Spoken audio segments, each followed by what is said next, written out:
नमस्कार, मी अनिल उपाध्ये. शिवसिद्ध बातमीपत्रात आपलं स्वागत आहे. पाहूया आजची बातमी.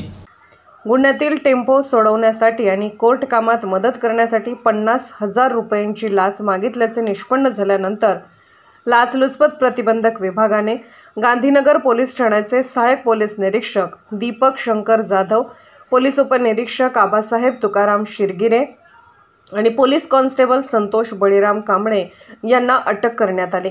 एकाच वेळी 2 पोलीस अधिकारी व एका कर्मचाऱ्यावर कारवाई होण्याची जिल्ह्यातील ही पहिलीच घटना आहे. या घटनेने पोलीस दलामध्ये खळबळ उडाली आहे.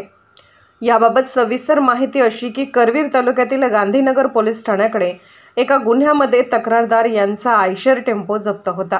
हा टेम्पो सोडवण्याकरता कोर्टात म्हणणे देण्याकरता गुन्ह्यातील तपासी अधिकारी पोलीस उपनिरीक्षक आबासाहेब तुकाराम शिरगिरे यांनी 25/11/2024 रोजी तक्रारदार यांच्याकडे म्हणणे देण्याकरता 30,000 रुपयांची मागणी केली होती.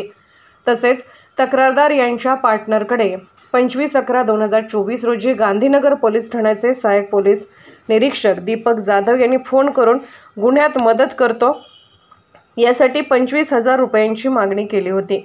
पोलीस उपनिरीक्षक आबासाहेब तुकाराम शिरगिरे यांनी तक्रारदार यांना फोनवरून हेड कॉन्स्टेबल संतोष कांबळे यांची भेट घेण्यास सांगितले होते.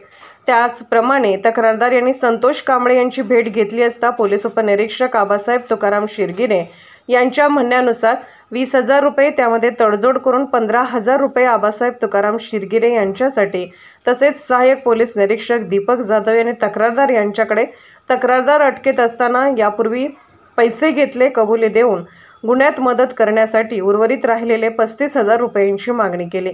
या तक्रारीची पडताळणी केल्यानंतर सहाय्यक पोलीस निरीक्षक दीपक शंकर जाधव, पोलीस उपनिरीक्षक आबासाहेब तुकाराम शिरगिरे आणि पोलीस कॉन्स्टेबल संतोष बळीराम कांबळे दोषी आढळल्याचे सिद्ध झाल्यानंतर गांधीनगर पोलीस ठाण्यामध्ये गुन्हा दाखल करण्यात आला आहे. यातील सहाय्यक पोलीस निरीक्षक दीपक जाधव आणि पोलीस कॉन्स्टेबल संतोष कांबळे यांना अटक करण्यात आली असून पोलीस उपनिरीक्षक आबासाहेब शिरगिरे ट्रेनिंगसाठी बाहेर असल्याने त्याला अटक झाली नाही. ही कारवाई लाचलुचपत प्रतिबंधक विभागाच्या कोल्हापूर पोलीस उपअधीक्षक वैष्णवी पाटील, पोलीस निरीक्षक बापू साळुंखे यांच्या पथकाने केली. सहाय्यक पोलीस निरीक्षक दीपक जाधव यांच्यावर अनेक तक्रारी दाखल होत्या.